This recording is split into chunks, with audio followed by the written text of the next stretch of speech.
है आपका अपने यूट्यूब चैनल पे। इस चैनल पे हम यूपीएससी से रिलेटेड कंटेंट को स्टडी करते हैं और उसे ईज़ी से ईज़ी लैंग्वेज में समझने की कोशिश करते हैं। अभी हम क्लास 7 की जो हिस्ट्री है उसको स्टार्ट करने वाले हैं, लेकिन उससे पहले आई वांट टू नो कि सम सजेशंस ऑफ यू कि अगर आपको जो है ये वीडियो जो है वो समझ में आता है तो please do subscribe, share and like the video. Okay, thank you. चलो स्टार्ट करते हैं हमारा फर्स्ट चैप्टर, जो बात करता है कि 1000 ईयर पहले किस तरीके से बदलाव आने शुरू हुए, स्टार्ट हुआ, किस तरीके से चेंजेस आना शुरू हुआ। 6th की हिस्ट्री जो है उसमें हमने बहुत कुछ देख लिया है कि अभी तक पहले लोग हंटर गैदरर हुआ करते थे। अलग अलग टाइम पीरियड देखा हमने, पहले पेलियोलिथिक, फिर जो मीज़ोलिथिक पीरियड आया, फिर नियोलिथिक पीरियड आया। उसके बाद में भी लोग जनपद बनाने स्टार्ट कर दिया। जनपद के बाद फिर महाजनपद, ठीक है, फिर महाजनपद किंगडम्स, फिर किंगडम्स के बाद में एम्पायर होने लग गए। ठीक है, उसमें भी बहुत सारे राजाओं के बारे में हमने देखा है, गुप्ता एम्पायर के बारे में हमने देखा है, मौर्यन डायनेस्टी के बारे में देखा, हर्षवर्धन के बारे में देखा। ठीक है, और भी बहुत सारे रूलर्स के बारे में देखा, उनके किंगडम्स में किस तरीके से जो है एडमिनिस्ट्रेशन चलता था, क्या क्या अलग अलग चीज़ें वहाँ पे हुआ करती थी, उस समय पे लोग क्या करते थे, कैसे रहते थे, वगैरह वगैरह। बट ये जो बुक है क्लास 7 की, वो बात करती है हमारे जो मिडिल हिस्ट्री है, मिडिवल हिस्ट्री, उसके बारे में, जो कि स्टार्ट होती है 700 से लेके तो 1700 तक जो है वो अराउंड चलती है मिडिवल हिस्ट्री हमारी।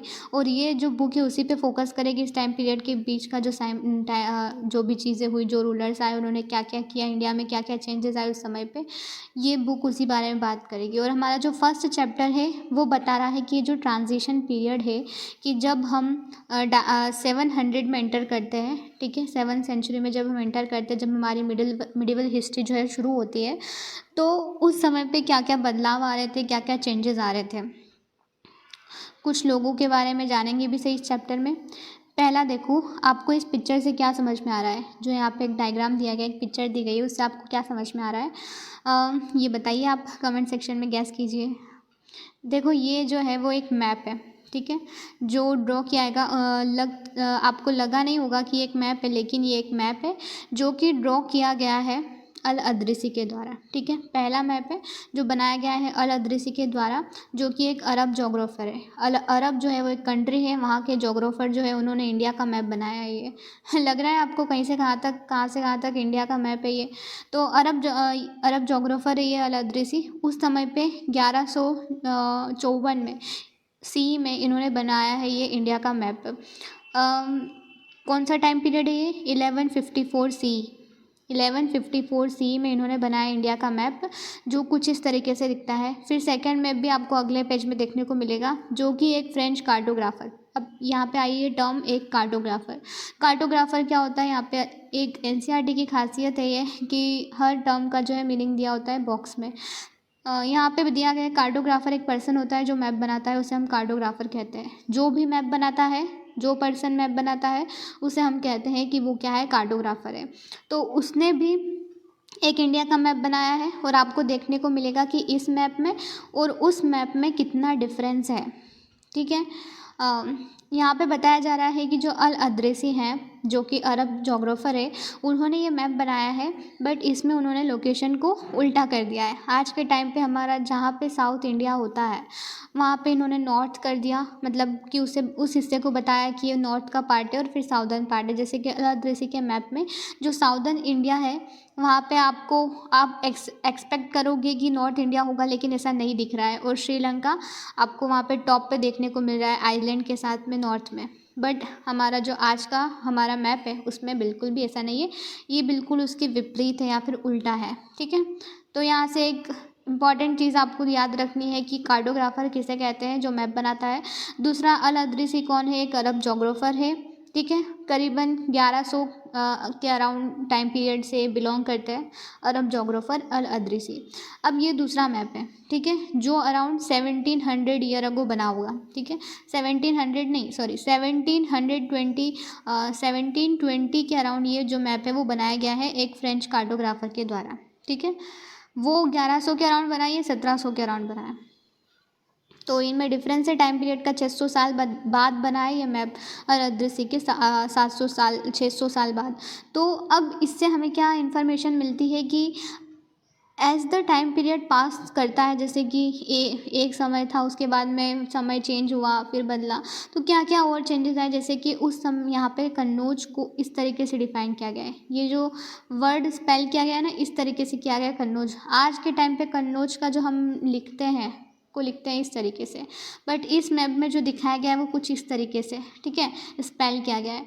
तो मतलब हमको इससे पता चलता है कि किस तरीके से जो इन्फॉर्मेशन हुई इस टाइम पीरियड के बदलते इन्फॉर्मेशन भी चेंज हुई, ठीक है, कि उस समय पे मैप कुछ इस तरीके से बनाया जा रहा था इंडिया का, और आज के समय पे इंडिया का मैप कुछ इस तरीके से है, ठीक है। तो इन्फॉर्मेशन कितनी चेंज हो गई, बिल्कुल ही उलट गई बात। इस तरीके से ये चीज़ हमको यहाँ पे देखने को मिल रही है। बाकी तो कुछ खास नहीं है इसमें, सिर्फ ये याद रखना कार्टोग्राफर बाकी अल-अदृसी के बारे में थोड़ा सा कि वो कौन है। यहाँ पे बताया जा रहा है कि हमारा जो ये फैक्ट बहुत ज़्यादा इम्पॉर्टेंट है इक्वली, कि जो हिस्टोरियंस हैं वो पढ़ते हैं डॉक्यूमेंट्स, मैप्स रीड करते हैं, टेक्स्ट उस समय के जो है पुराने पास्ट के हमारे, और उनसे कुछ सेंसिटिव इन्फॉर्मेशंस जो है हमारे बैकग्राउंड के बारे में निकालते हैं। बट वो इन्फॉर्मेशन भी तो कितनी चेंज हुई, ठीक है, over the period of time कि 1100 में जो पर्सन 1100 के अराउंड जो पर्सन इंडिया का मैप कुछ इस तरीके से ड्रॉ कर रहा था, वही 600 साल बाद कितना बदल जाता है, ठीक है, लोगों की इन्फॉर्मेशन कितनी बदल जाती है। तो उससे हमें ये पता चलता है। बाकी कुछ नई और पुरानी टर्मिनोलॉजीज़ भी हमारे पास में है कि आज के समय पे शायद आप कोई वर्ड का अलग मतलब निकालते होगे, ठीक है, बट उस समय पे इसका कुछ और मीनिंग हुआ करता है होगा। जैसे कि अगर मैं इंडिया की बात करूँ, यहाँ पे दिया गया है इम्पॉर्टेंट चीज़ है कि हिंदुस्तान एग्ज़ाम्पल के लिए लेते हैं कि आज हम इंडिया को यूज़ करते हैं हमारा नेशन स्टेट बुलाने के लिए, कि हमारा राष्ट्र इंडिया के लिए हम क्या इंडिया को यूज़ करते हैं हमारे नेशन के लिए, कि हम मानते हैं हमारा मॉडर्न नेशन स्टेट इंडिया को। लेकिन पुराने समय पे, ठीक है, 1300 ईयर अगो, मतलब 1300 ईयर अगो नहीं, 13th सेंचुरी में, 16th सेंचुरी में, 14th सेंचुरी में लोग इसको किस तरीके से देखते होंगे, इंडिया को किस तरीके से देखते होंगे। क्या आज हम देखते हैं ऐसे देखते होंगे उस समय पे भी लोग? बिल्कुल भी नहीं। देखो, हिंदुस्तान जो है एक टर्म है जिसको 13th सेंचुरी में मिन्हाज ई सिराज कौन है? पहली बात तो एक क्रॉनिकल है जो कि पर्शियन में लिखते हैं, ठीक है, जो कि पर्शियन में लिखते हैं, क्रॉनिकल है। अल-अदृसी कौन थे? अरब जोग्राफर है। ये मिन्हाज ई सिराज कौन है? क्रॉनिकल है जो कि पर्शियन में लिखते हैं। इन्होंने बताया कि जो पंजाब, हरियाणा और गंगा और यमुना के बीच वाला जो इलाका है उसको इन्होंने कहा कि ये हिंदुस्तान है, ठीक है। ये साउथ इंडिया को तो इसमें इन्होंने इंक्लूड ही नहीं किया, ठीक है। बस इन्होंने बताया कि जो पंजाब, हरियाणा और जो गंगा यमुना की रिवर के बीच का जो लैंड है उसको इन्होंने बोल दिया कि इसको हम हिंदुस्तान मानते हैं, ठीक है। आज के टाइम पे जिस तरीके से हम बोलते हैं कि हमारा इंडिया पूरा डिफाइन करते हैं, उसकी बाउंड्री अलग अलग, बट उस टाइम पे तो लोगों की समझ कितनी थी, समझ में आ रहा है तुम्हें? फिर दूसरा, बाबर जो है वो डिस्क्राइब करते हैं इंडिया को किस तरीके से। बाबर कहते हैं कि हिंदुस्तान जो है उसको डिस्क्राइब करने की वो कहते हैं कि एक जोग्राफ़ी, एक वहाँ का फोना, वहाँ का कल्चर, ठीक है, उसको डिफ़ाइन करते हैं कि अच्छा ये हिंदुस्तान है, इसका इतने डाइवर्सिटी है, यहाँ पे अलग जोग्राफ़ी है, फोना है, डाइवर्सिटी है, कल्चर में डाइवर्सिटी है, तो इसको बाबर कहते हैं कि ये इनको बोला हिंदुस्तान, ठीक है। वो पॉलिटिकल टर्म में बता रहा है एक बंदा, ठीक है, कि ये पंजाब हरियाणा वाला एरिया, गंगा यमुना के बीच वाला एरिया हिंदुस्तान बता रहा है। कौन? मिन्हाज ई सिराज। यहाँ पे बाबर जो है वो बता रहा है कि जोग्राफिकल टर्म में, ठीक है, कि एक जोग्राफ़ी है, एक फ्लोरा, एक फोना है, अलग तरीके का कल्चर है वहाँ पे, उसको बोल दिया इन्होंने हिंदुस्तान 16th सेंचुरी में, ठीक है। अब 14th सेंचुरी के पोएट आमिर खुसरो जो है वो भी कहते हैं हिंदुस्तान के लिए वो टर्म यूज़ करते हैं हिंद का। तो यहाँ पे कितनी अलग डाइवर्सिटी हो गई कि एक समय पे कौन सी सेंचुरी? 13th सेंचुरी में, 13 सी में जो है वो एक बंदा कहता है कि ये पॉलिटिकल टर्म में कि पंजाब हरियाणा और उसके गंगा यमुना के बीच वाला एरिया जो है वो हिंदुस्तान है। फिर दूसरा जब 16th सेंचुरी आती है उसकी शुरुआत में बाबर कहता है कि जो हिंदुस्तान को डिस्क्राइब करते हैं ज्योग्राफी उसका फ़ोना कल्चर के हिसाब से, ठीक है, उसका सब कॉन्टिनेंट को देख के कि वहाँ पे कैसा फ़ोना, कैसा ज्योग्राफी, कैसा कल्चर है। फिर आमिर खुसरो आते हैं 14th सेंचुरी में और वो कहते हैं वर्ड हिंद का यूज़ करते हैं हिंदुस्तान के लिए। तो कितने अलग अलग यहाँ पे क्या आ रहा है, डिफरेंस आ रहा है टाइम के चेंज होते ही, ठीक है, टाइम के चेंज होते हैं तो मीनिंग भी चेंज हो जाती है वर्ड की, उसका मतलब जो है लोग समझते हैं उसका मतलब भी चेंज हो जाता है। जैसे कि एग्जांपल के लिए यहाँ पे दिया गया है फॉरेनर। आज हम फॉरेनर किसे कहते हैं, जो हमारी कंट्री से बिलोंग नहीं करता, ठीक है, जो हमारी कंट्री का नहीं है हम उसे कहते हैं कि वो फॉरेनर है। बट उस समय पे क्या मतलब हुआ करता होगा फॉरेनर का? आज तो वो है जो इंडियन नहीं है वो फॉरेनर है।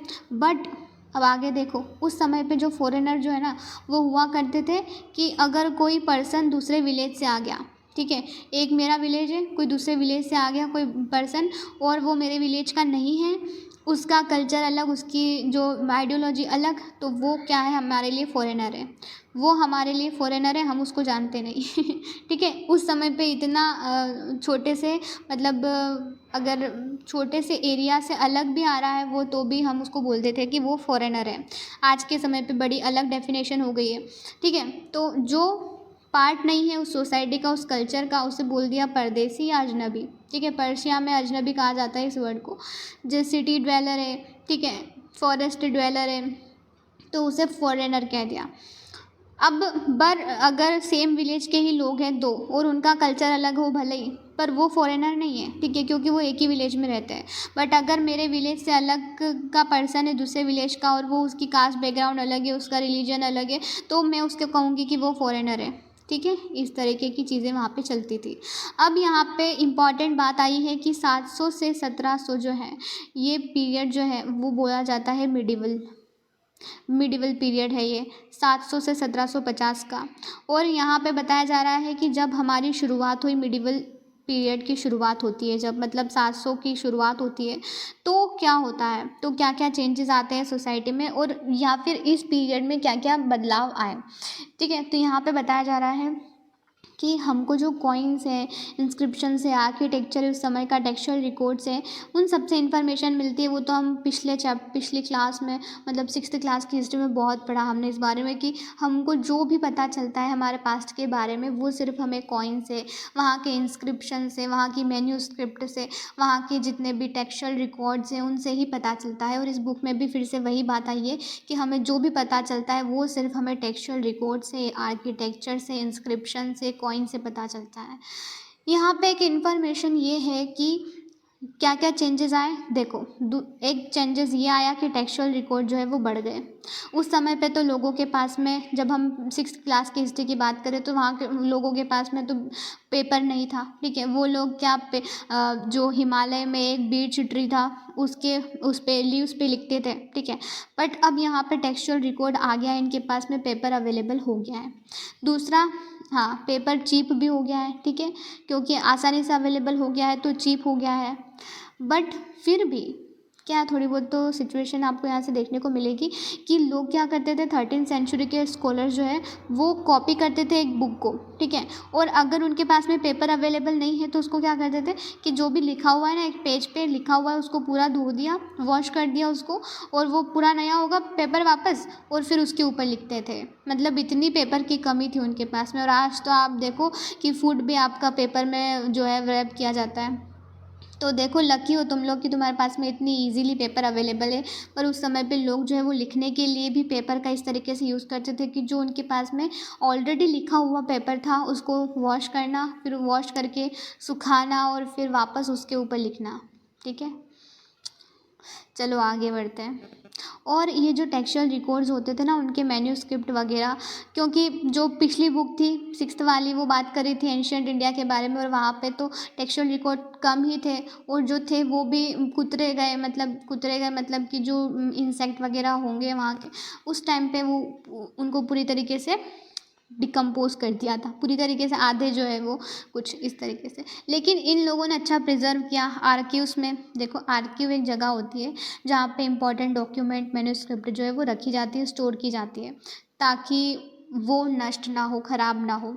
तो वो लोग क्या करते थे कि मैन्युस्क्रिप्ट वगैरह जो है, जो भी लिखा हुआ टेक्सचुअल रिकॉर्ड है, लाइब्रेरीज़ में, आर्कीव्स में जो है वो स्टोर किया जाता था, रखा जाता था। कोई प्रिंटिंग प्रेस तो अवेलेबल नहीं था, तो स्क्राइब जो है अपने हाथों से कॉपी करते थे। स्क्राइब मैंने पिछली बुक में भी बताया कि स्क्राइब कौन होते हैं, कायस्थ, जो कि अपने हाथों से कॉपी करते हैं टेक्सचुअल रिकॉर्ड को। तो प्रिंटिंग प्रेस नहीं है तो हाथ से ही करेंगे ना कॉपी। अब कॉपी करते समय क्या होता था इनसे कि ये लोग छोटे छोटे चेंजेस कर देते थे उसमें, कि अगर मान लो कि तुम्हारे फ्रेंड की कॉपी में से कुछ क्या कर रहे हो, नोट कर रहे हो, ठीक है, नोट कर रहे हो या फिर उसको कॉपी कर रहे हो तुम्हारे फ्रेंड की नोटबुक में से। अब उसमें से अगर तुम्हें कोई वर्ड समझ में नहीं आता है तो क्या करते हो तुम अपने हिसाब से कुछ भी लिख लेते हो उसकी जगह। ऐसा ही यहाँ पे इनके साथ में भी होता था। जो स्क्राइब होते थे जब वो कॉपी करते थे तो कॉपी करते टाइम वो छोटे छोटे चेंजेस जो है उसमें इंट्रोड्यूस कर देते थे, कुछ बदलाव, छोटा छोटा बदलाव। और वो बुक एक्चुअल में ऐसी रही ही नहीं। ऐसे कॉपी करते करते कितने साल बीत गए, कितने ही स्क्राइबर्स ने जो है वो उसको कॉपी किया होगा, और वो ओरिजिनल टेक्सचुअल रिकॉर्ड तो ऐसा रहा ही नहीं जैसा वो था एक्चुअल में, ठीक है, वो तो उसकी कॉपी बन गई। तो छोटे छोटे चेंजेस होते होते वो कितना ही चेंज हो गया पता ही नहीं चला। एक वर्ड वहाँ पे, एक सेंटेंस वहाँ पे, तो स्मॉल स्मॉल डिफरेंसेस जो है आपको ओवर द सेंचुरीज मैन्युस्क्रिप्ट में देखने को मिलेंगे। अब यहाँ पे एक इम्पॉर्टेंट टर्म आ रही है, मिनिएचर पेंटिंग क्या होती है। मिनिएचर पेंटिंग एक छोटी पेंटिंग होती है बस इतना सा याद रखना। देखो ये पेंटिंग जो है वो स्क्राइब ने, मतलब कि painting of a scribe making a copy of manuscript, ये जो है वो इस ओरिजिनल स्क्रिप्ट की क्या बना रहे हैं, कॉपी बना रहे हैं। तो ये कॉपी कर रहे हैं इस टेक्स्ट को, ये पेंटिंग दी गई है इनकी। तो ये पेंटिंग इतनी छोटी है, इतनी मिनिएचर है, इस वजह से इसे मिनिएचर पेंटिंग कहा जा रहा है। बस इतनी सी डेफिनेशन है इसकी। मिनिएचर है इस वजह से मिनिएचर पेंटिंग है, ठीक है। चलो अब आगे क्या चेंजेस देखने को मिले हमें। यहाँ पे है कि शायद ही हमें ओरिजिनल मैन्युस्क्रिप्ट देखने को मिलेगी आज के टाइम पे। कोई भी पुराने समय की शायद ही कोई हमें ओरिजिनल मैन्युस्क्रिप्ट देखने को मिलेंगी, जितने भी मिलेंगी ना वो सारी कॉपी की गई है किसी स्क्राइब के द्वारा। जैसे कि एग्जांपल दिया गया है कि 14th सेंचुरी के क्रॉनिकलर जो ज़ियाउद्दीन बरानी है, उन्होंने रॉट हिज फर्स्ट क्रॉनिकल उन्होंने लिखी 1356 में, और उसका दूसरा वर्जन जो है वो 2 साल बाद आया। तो कितना to differs from each other, but historians did not know about the existence of first version, ठीक है। ये हमें सिर्फ इन्फॉर्मेशन पता है कि उन्होंने पहली भी लिखी थी, बट हमारे पास में वो पहली मैन्युस्क्रिप्ट, वो पहली जो उन्होंने लिखी है वो तो आई ही नहीं है, ठीक है। तो एग्जिस्टेंस तो हमें पता ही नहीं है कि उन्होंने पहली भी लिखी है। ये इन्फॉर्मेशन है यहाँ से मिलती है कि ओरिजिनल का तो पता ही नहीं है हमें, सिर्फ जो पता है वो सिर्फ उनकी जो कॉपी की गई है, जो रिटन रिकॉर्ड से टेक्सचुअल बुक्स है वही मिलती है। बहुत इंपॉर्टेंट इन्फॉर्मेशन है ये, याद रख लेना, दिमाग में बिठा लेना। क्वेश्चन आ चुका है प्रीलिम्स में इसमें से। देखो यहाँ पे 2 टाइप की राइटिंग्स के बारे में बात हो रहा है, एक तो शिकास्ते और नास्तलिक, ठीक है। नास्तलिक और शिकास्ते 2 अलग तरह की हैंड राइटिंग्स हैं ये, जो कि पर्शियन और अरेबिक में पढ़ी जाती थी। पर्शियन और अरेबिक में जो नास्तलिक स्टाइल की जो राइटिंग है वो लेफ़्ट से लिखी जाती थी, लेफ़्ट साइड से, ठीक है। लेफ़्ट साइड से मतलब कि हम बात करते हैं कि ये हमारा जो राइट साइड होता है, लेफ़्ट साइड होता है बुक का लेफ़्ट और राइट साइड, ये है राइट, ये है लेफ़्ट। शिकास्ते राइट साइड से लिखी जाती थी और ये जो नाश्तलिक है वो लेफ़्ट साइड से लिखी जाती थी। ये कर्सू भी होती थी, इजी होती थी, बट जो राइट साइड से लिखी जाती थी वो डिफ़िकल्ट होती थी और डेंसर हुआ करती थी। तो ये है इनमें डिफरेंस कि नाश्तलिक जो स्टाइल है वो लेफ़्ट साइड से लिखी जाती थी, और जो शिकास्ते एक राइटिंग की स्टाइल है वो राइट साइड से लिखी जाती थी। जो शिकास्ते होती थी वो बहुत ही डिफ़िकल्ट लिखने में होती थी और डेंसर हुआ करती थी, और जो नाश्तलिक स्टाइल थी वो बहुत ही ईजी होती थी और कर्सिव में लिखी जाती थी, ठीक है। इम्पॉर्टेंट है ये। आगे बढ़ते हैं कि यहाँ पे हमें पता चल रहा है क्या क्या चेंजेस आया, और कुछ 700 से 1700 के बीच में इतना समय जो है, इतना बड़ा गैप, ये जो टाइम पीरियड है इतना बड़ा 700 से लेके 1750 तक का, तो इसमें क्या क्या चेंजेस आया है सोसाइटी में वो देखो। यहाँ पे होता है टेक्नोलॉजी जो है वो अपना अपीयरेंस दिखाने लगती है, जैसे कि पर्शियन व्हील्स इरिगेशन में यूज़ होने लगती है, पर्शियन व्हील्स, ठीक है। और स्पिनिंग व्हील जो है वो भी वीविंग में यूज़ होने लगती है। फायर आर्म्स जो है वो यूज़ होने लगते हैं। नया फूड बिहेवरेजेस, मतलब पेय पदार्थ, बिहेवरेजेस को तुम कंफ्यूज मत होना, बिहेवरेजेस जो होती है जितनी भी चीज़ें जैसे कि हमारी टी है, कॉफ़ी है, वो सब बिहेवरेजेस में आती है, पेय पदार्थ, ठीक है, तो उन्हें हम बिहेवरेजेस कहते हैं। और नए फूड बिहेवरेजेस आती है हमारे इंडिया में जो अभी तक के लोग जानते ही नहीं थे। हमारे कंट्री के उस समय के लोग जो है वो इन सब से परिचित ही नहीं थे। उस समय पे ये इंट्रोड्यूस होती है, जैसे कि पटेटो, वो हमारी कंट्री का नहीं है, बाहर से आया है। कॉर्न, ठीक है, वो भी हमारी कंट्री का नहीं है। चिलीज़ जो है, टी है, कॉफ़ी है, ये सब हमारी कंट्री की नहीं है, बाहर से आई हैं। फिर फॉरेन कंट्रीज से मतलब, अब यहाँ पे ये जो पीरियड था ना, ये पीरियड बहुत एक बड़ा इकोनॉमिक, पॉलिटिकल और सोशल कल्चरल चेंजेस का था। सारे अलग अलग तरीके के चेंजेस हो रहे थे यहाँ पे। इकोनॉमिक चेंजेस हैं, पॉलिटिकल चेंजेस हैं, सोशल चेंजेस हैं, कल्चरल चेंजेस हैं। किस तरीके से देखो, इकोनॉमिक चेंजेस तो यहाँ पे आगे पता चलेगा। पॉलिटिकल चेंजेस भी कि राजा जो है अब ज़्यादा आर्मी, बड़ी आर्मी रखने लग गए, अब ज़्यादा जो है वो सतर्क हो गए अपने किंगडम को लेकर, अपने एम्पायर को लेके। और यहाँ पे सोशल चेंजेस की लोग जो है अलग अलग लोगों की वो बोल सकते हैं आइडियोलॉजीज जो है वो अपना रहे हैं। सोशल जो लाइफ है वो लोगों की बदल रही है। कल्चर का भी एक्सचेंज हो रहा है, अलग अलग जगह से लोग आ रहे हैं आसानी से। तो यहाँ पे अलग अलग चेंजेस हो रहे हैं इस तरीके से। ये पीरियड जो है वो ग्रेट मोबिलिटी का टाइम पीरियड बन गया था, मतलब ग्रेट मोबिलिटी का पीरियड कहा गया इसे। और इस टाइम पीरियड पे हमें अलग अलग इम्पॉर्टेंट जो राजाज हैं उनके बारे में पता चलता है, जैसे कि राजपूत है, या फिर आपके ये राजपूत है, फिर अहोम्स है, सिख है, मराठास है, जाट है। तो ये सब अलग अलग लोग जो है हमें यहाँ पे देखने को मिलते हैं, मतलब कि राजा जो है इम्पॉर्टेंट राजाज अगर हमारी कंट्री के बोले तो ये हमें देखने को मिलते हैं। राजपूत जो है वो टर्म आई है कहाँ से, राजपुत्र से, ठीक है। जो रूलर का सन होता है उसे कहा जाता है राजपुत्र। अगर इसको हम अलग कर दे, सेपरेट कर दे, तो एक राजा है और उसका पुत्र, तो इसे राजपूत कहा गया है। और ये हमें देखने को मिले ज़्यादातर 8th से लेके तो 14th सेंचुरी के बीच में। बाद में तो वो जो टर्किश रूलर्स जो हैं वो आ गए थे, उन्होंने कब्ज़ा कर लिया था। लेकिन अधिकतर जो हमें ये 8th से लेके 14th सेंचुरी के बीच में आपको देखने को मिलेंगे राजपूत और क्षत्रिय क्लेन कास्ट से ही बिलोंग करते थे। ग्रुप ऑफ वॉरियर भी इन्हें कहा जा सकता है। अब यहाँ पे और भी लोगों के बारे में बताया जा रहा है, जैसे मराठा है, सिख है, जाट है, अहोम है, कायस्थ है। कायस्थ जो है वो स्क्राइबर्स की कास्ट है, मैंने बताया ना, जो कॉपी करने वाले लोग थे उनकी कास्ट है ये कायस्थ। चलो ठीक है, ये सब यहाँ से पता चल रहा है हमें अलग अलग रूलर्स के बारे में। अब इतना कुछ खास नहीं है कि तुम डायरेक्ट क्वेश्चन मिल जाएगा वहाँ पे, लेकिन इतना अंडरस्टैंडिंग होनी चाहिए कि इस टाइम पीरियड में कौन कौन से राजा आपको मिलेंगे।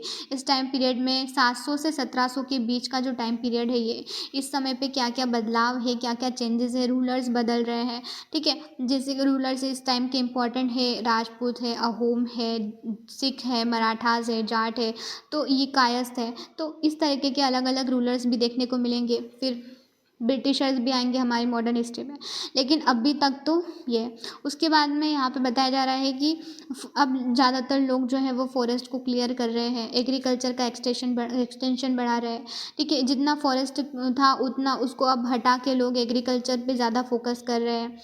और कुछ जगहों पे से तो कुछ फॉरेस्ट को तो वहाँ के जो लोग रहते थे उनको ज़बरदस्ती वहाँ से निकाला जा रहा है, ठीक है। उनको फोर्सफुली वहाँ से माइग्रेट करना पड़ रहा है उनके हैबिटेट से, ठीक है। और अब लोग क्या करना स्टार्ट कर दिया है, अपने लैंड को टिल करना स्टार्ट कर दिया है। टिलिंग स्टार्ट हो गई लैंड की, लोग पीजेंट बनना पसंद कर रहे हैं, ठीक है, एंड बिकेम पीजेंट्स। पीजेंट्स बनना पसंद कर रहे हैं वो लैंड को टिल करके। लैंड को टिल करना मतलब कि मैंने अपनी ज़मीन जो है, अपना लैंड जो है वो किसी और को दे दिया, ठीक है, और मैं जो है उसके ऊपर क्या कर रही हूँ, उसके ऊपर या किसी और के लैंड के ऊपर जो है मैं वहाँ पे मजदूरी का काम करना, पीजेंट का काम करना, इस तरीके के काम कर रही हूँ, तो उससे कहा जाता है कि अपने लैंड को टिल कर दिया। हैबिटेट एक टर्म है, इसका पता होना चाहिए तुम्हें।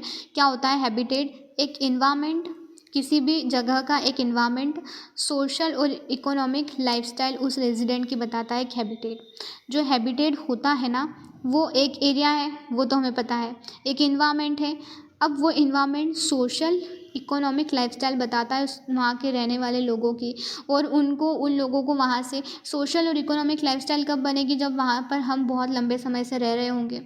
अब वहीं उनके हैबिटेट से, जब वो इतने लंबे समय से लोग वहाँ पे रह रहे हैं, तो उनको वहाँ से डिस्प्लेस किया जा रहा है, ताकि लोग एग्रीकल्चर करना चाह रहे हैं फॉरेस्ट पे। तो इस तरीके की सिचुएशन जो है वहाँ पे एग्जिस्ट कर रही है। सोसाइटी में डिफरेंस भी आ चुका है, लोग टैक्स ले रहे हैं ज़्यादा से ज़्यादा, जितना भी हो सकता है, ठीक है। सोसाइटी कॉम्प्लेक्स होती जा रही है, ज़्यादा से ज़्यादा प्रीस्ट, मोनेस्ट्रीज, टेम्पल्स बनवाए जा रहे हैं, रीजनल मार्केट्स बन रहे हैं, तो अलग अलग चेंजेस आ रहे हैं। दूसरा, यहाँ पे सोसाइटी में डिफरेंस आना लग गया है, मतलब कि अब जातीज में डिवाइडेड, सब कास्ट में डिवाइडेड हो गए लोग। अब लोगों को रैंक दी जाती है, ठीक है, अपने बैकग्राउंड और ऑक्यूपेशन के हिसाब से, ठीक है। रैंक तो फिक्स नहीं है परमानेंटली कि इस पर्सन की इतनी रैंक होगी, बट वो वेरी होगी कि जब उसकी पावर बढ़ जाएगी ना, तो मतलब कि ऑब्वियसली उसकी जो है रैंक भी बढ़ जाएगी। अगर सोसाइटी में पावर बढ़ गई उसकी, तो रैंक भी बढ़ जाएगी। इस तरीके की सिचुएशन एग्जिस्ट कर रही है, रैंक दी जा रही है लोगों को, फिर जाति में डिवाइडेड किया जा रहा है। जाति का एक जाति पंचायत बिठाई जा रही है, कुछ स्मॉल एरिया को ले लिया और फिर वहाँ की जाति पंचायत बिठा रही, एक पर्टिकुलर जाति जो है वहाँ के लोग डिस्कस करेंगे, मैटर्स को सॉल्व करेंगे।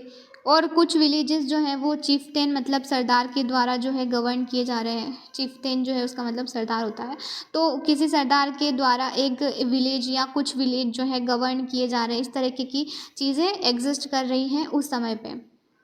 क्या क्या चेंजेस आए मैं फिर से बता देती हूँ। एक तो टेक्नोलॉजी बदल रही है, हम व्हील्स हैं, स्पाइनिंग व्हील्स, उन सबको यूज़ कर रहे हैं। फिर टेक्नोलॉजी के साथ साथ वहाँ पे सोसाइटी बदल रही है, लोग बदल रहे हैं, नई क्रॉप्स जो है वो इंट्रोड्यूस हो रही हैं, जैसे कि चिली है, कॉर्न है, कॉफ़ी, टी है वगैरह, ये सब आ रहे हैं। पटेटो आ रहे हैं। दूसरा, और यहाँ के राजाओं के बारे में हमने देखा कि किस तरीके के लोग यहाँ पे कौन कौन सी पर्टिकुलर राजा हुआ करते, जैसे राजपूत हुआ करते, बाकी जाट, अहोम और क्षत्रिय कायस्थ, सॉरी, इन सब के बारे में देखा। फिर सोसाइटी डिफरेंशिएट हो गई है, रैंक में अब रैंक दी जा रही है सभी को। यहाँ पे फॉरेस्ट क्लियर किया जा रहा है, टेक्सचुअल रिकॉर्ड बढ़ गया है। आगे रीज़न एंड एम्पायर, यहाँ पे तो कुछ खास इन्फॉर्मेशन नहीं है, लेकिन एक संस्कृत प्रशस्ति जो है हमें देखने को मिलती है, जिसमें प्रेस किया जा रहा है दिल्ली सुल्तान गियासुद्दीन बलबन को।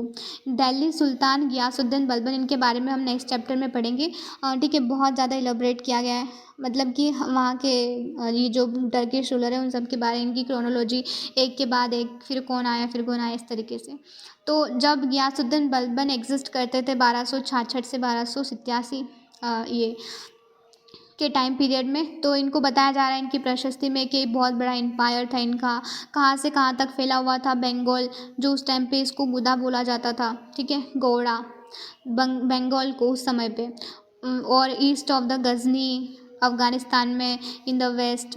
तो इनके एम्पायर की वो कि ये कहाँ से कहाँ तक जो है इनका एम्पायर फैला हुआ था, वो बताया जा रहा है बस, बाकी तो इसमें कुछ खास बात नहीं है।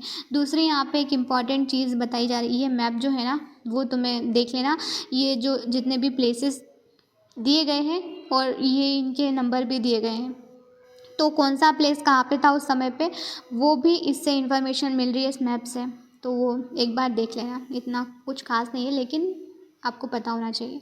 यहाँ पे आमिर खुसरो जो है वो बताते हैं कि अलग अलग लैंग्वेज एग्जिस्ट कर रही थी इस लैंड की। इंडिया की बात हो रही है, ठीक है, इंडिया की बात हो रही है इस चैप्टर में। तो इंडिया में अलग अलग लैंग्वेज चल रही थी, डिफरेंट डिफरेंट लैंग्वेज हर रीजन की, जैसे कि सिंधी है, लाहौरी, कश्मीरी, देव समुद्री है, फिर गुजरी है, फिर माबरी, गौरी, अवधी, हिंदवी, तो अलग अलग तरीके की हमारे यहाँ पे लैंग्वेज चल रही थी उस समय पे। आमिर खुसरो जो पोएट है 1318 वाले टाइम पीरियड पे, इन्होंने बताया भी ना, इंडिया को डिस्क्राइब भी किया है कि वो हिंद जो है इस तरीके से बताते हैं इंडिया को।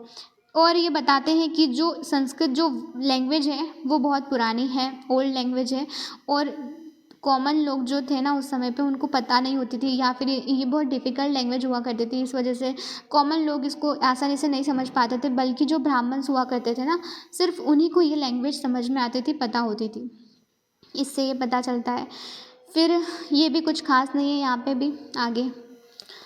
अब मुग़ल एम्पायर का डिक्लाइन, मतलब इतना कुछ इलाबरेटली नहीं बताया है, थोड़ी बहुत इन्फॉर्मेशन, जैसे कि मुग़ल एम्पायर का डिक्लाइन हो जाता है 18th सेंचुरी में। 18 सेंचुरी मतलब 1700 के आसपास क्या हो जाता है, मुग़ल एम्पायर का डिक्लाइन हो जाता है। और क्या इन्फॉर्मेशन, और कुछ तो खास नहीं इन्फॉर्मेशन है, मैं तुम्हें वो बता रही हूँ जो इम्पोर्टेंट फॉर यूपीएससी, ठीक है। बाकी इन सब चीज़ों को इलाबरेट पढ़ने का कोई मतलब नहीं है, कन्फ्यूजन ही है, बाकी तो कुछ भी खास नहीं है।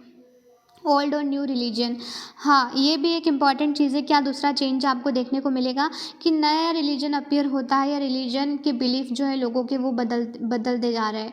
जैसे कि नए डिटीज़, नए जो भगवान है, नए नए भगवान की जो वर्शिप की जा रही है, ज़्यादा से ज़्यादा टेम्पल को कंस्ट्रक्ट किया जाता है और किया जा रहा है। और टेम्पल को कंस्ट्रक्ट करवाने का इनका मोटिव क्या है कि अपनी रॉयल्टी को दिखाना। जो राजा है ना वो ज़्यादा से ज़्यादा टेम्पल क्रिएट कर रहे हैं, कंस्ट्रक्ट कर रहे हैं, ताकि अपनी रॉयल्टी को दिखा सके। और ब्राह्मण की इम्पोर्टेंस बढ़ रही है, प्रीस्ट की इम्पोर्टेंस बढ़ रही है, और ये एक डोमिनेंट ग्रुप बना रहे हैं सोसाइटी में, डोमिनेंट ग्रुप बना रहे हैं सोसाइटी में, ठीक है। ब्राह्मण्स हैं, जो प्रीस्ट हैं वगैरह।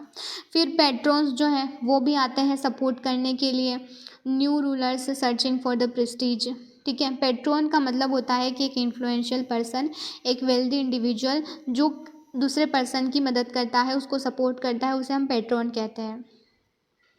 क्या एक पर्सन, एक इन्फ्लुएंशियल, एक अच्छा वेल्दी पर्सन है जो दूसरे पर्सन की हेल्प करता है। दूसरा पर्सन कौन, एक आर्टिस्ट हो सकता है, क्राफ्ट पर्सन हो सकता है, एक अच्छा लर्न मैन हो सकता है, एक नोबल हो सकता है। इस तरीके से पैट्रन जो है वो दूसरे की मदद करता है। अब यहाँ पे भक्ति का जो आइडिया है वो लोगों में जाता है। भक्ति का आइडिया मतलब कि एक पर्सनल डिटी को फॉलो करना, ठीक है। और इन सब रिचुअल्स जो हैं, इनसे aid of priest and elaborate rituals को फॉलो करना, ये सब भक्ति के आइडियाज़ हैं। और भक्ति का भी इलाबरेट दिया गया एक चैप्टर अलग से, वो भी हम पढ़ेंगे। तो बस इस चैप्टर में इंट्रोडक्शन दिया गया है कि आने वाले चैप्टर्स में इन सब के बारे में पता चलेगा आपको और भी ज़्यादा, इस वजह से मैं तुम्हें नहीं बता रही हूँ। आगे देखो, नए रिलीजन्स अपीयर होते हैं, जैसे कि मैंने बताया सब कॉन्टिनेंट में। मर्चेंट्स और माइग्रेंट्स, ठीक है। मर्चेंट्स और माइग्रेंट्स वो होते हैं जो एक कंट्री से इधर उधर जो है वो भटकते रहते हैं मतलब ट्रैवल करते रहते हैं। और मर्चेंट्स जो हैं वो होते हैं जो अपना सामान इधर उधर ट्रेडिंग करते हैं, व्यापार करते हैं। तो वो इधर उधर जब जाते हैं तो ये मर्चेंट्स और माइग्रेंट्स पहली बार हमारे यहाँ, हमारी कंट्री में, इंडिया में लेके आए होली कुरान, ठीक है। इंडिया में पहली बार लेके आए 7th सेंचुरी में। कौन सी सेंचुरी में लेके आए, ये 7th सेंचुरी में लेके आए थे इंडिया में कुरान पहली बार ये। और बाकी इसमें बताया गया है कि इन जो मुस्लिम्स हैं वो रिगार्ड करते हैं कुरान को, अपनी हॉली बुक मानते हैं, जैसे कि गीता को हम मानते हैं हमारी हॉली बुक, ठीक है। इसी तरीके से एक पवित्र किताब मानते हैं ये। और इनके एक भगवान है अल्लाह, गॉड, ठीक है। ये सब बताते हैं। और यहाँ पे बताया जा रहा है कि जो मुस्लिम्स हैं वो 2 पार्ट में डिवाइडेड है, ठीक है। जो अब यहाँ पे बताया, बहुत सारे रूलर्स जो हुआ करते थे, राजा, वो पैट्रन हुआ करते थे इस्लाम के और उलामाज के, जो कि लर्न थियोलॉजिस्ट जूरिस्ट होते हैं। उलामाज जो हैं वो लर्न थियोलॉजिस्ट या जूरिस्ट है, ठीक है। बल्कि इस्लाम के पैट्रन तो बहुत सारे रूलर्स हुआ करते थे, और इनके भी हुआ करते थे, उलामाज के भी और इस्लाम के भी, ठीक है। इस्लाम एक रिलीजन है और उलामा उनको फॉलो करने वाले, ठीक है, उनको फैलाने वाले, या ठीक है उनकी बातें करने वाले वो। तो मैं बहुत सारे रूलर्स जो है इन दोनों को फेवर करते थे या इनके पैट्रन हुआ करते थे। पैट्रन मतलब सपोर्टर। आगे बताया जा रहा है कि शिया मुस्लिम के बारे में बताया जा रहा है, एक सुन्नी मुस्लिम। शिया मुस्लिम जो है वो होते हैं जो बिलीव करते हैं प्रॉफिट मोहम्मद, जो कि सन इन लॉ है अली के। प्रॉफिट मोहम्मद जो है वो सन इन लॉ है अली के, उनकी अथॉरिटी को ही एक्सेप्ट करते हैं, उनको अपना लीडर मानते हैं। ठीक है, मुस्लिम कम्युनिटी का लीडर जो है शिया मुस्लिम जो है प्रॉफिट मोहम्मद को मानते हैं, prophet Mohammad son in law Ali को। ठीक है, कौन? शिया मुस्लिम। बाकी सुन्नी मुस्लिम जो हैं वो खलीफा जो है उनकी लीडरशिप को एक्सेप्ट करते हैं, उनकी अथॉरिटी को एक्सेप्ट करते हैं सुन्नी मुस्लिम। तो ये इन दोनों के बीच में डिफरेंस है, याद रखना, बाकी तो खास नहीं है। दूसरा कि thinking about time and historical periods. अब हम इसके बारे में बात करते हैं कि देखो जो टाइम होता है ना वो रिफ्लेक्ट करता है कि सोसाइटी में किस तरीके से चेंज हो रहा है, इकोनॉमिकली किस तरीके से बदल रहा है एक एरिया की कंडीशन। तो एक टाइम जो होता है वो डिटरमाइन करता है कि क्या चेंजेस हो रहा है सोशली, इकोनॉमिकली। इसी तरीके से हमारा जो टाइम पीरियड है पूरा एंशियंट से लेके मॉडर्न है, तो उसके बीच में है।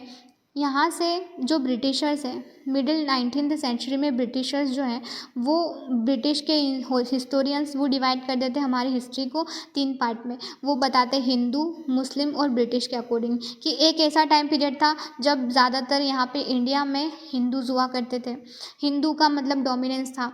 फिर एक समय आया जब मुस्लिम का डोमिनेंस आया, ठीक है। फिर एक समय आया जब ब्रिटिश का डोमिनेंस आया। तो ब्रिटिशर्स हमारी हिस्ट्री को इस तरीके से डिफाइन करते हैं, लेकिन हम जो है ऑथेंटिकली या फिर बोल सकते हैं ऑफिशियली हमारी हिस्ट्री को किस तरीके से डिफाइन करते हैं कि एक पीरियड था जब जिसे हमने कहा एंशियंट, एक पीरियड था जिसको हमने कहा मिडिवल, ठीक है, बीच का टाइम पीरियड, और एक पीरियड था जिसे हमने कहा मॉडर्न।